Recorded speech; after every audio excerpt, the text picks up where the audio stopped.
mathematics. His favorite color is blue. And his favorite food is chicken. Magandahan mo maglakad ah. Raymond's hobby is drawing.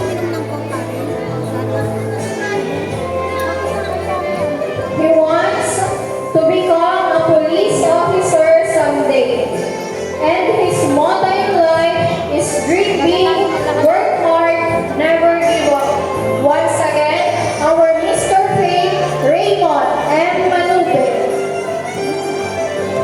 And now, ladies and gentlemen, our Miss Faith, Jaden Lee P. Infante.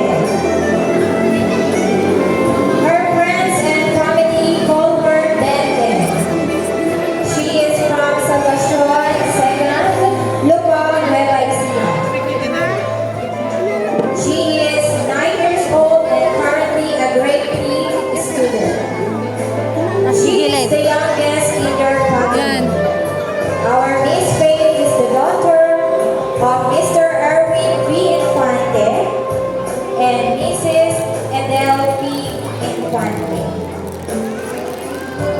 Her favorite subject is English. Her favorite colors are pink and red.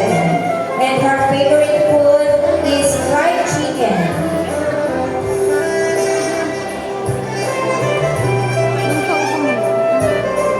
Our Miss Ho loves to play Minecraft. And someday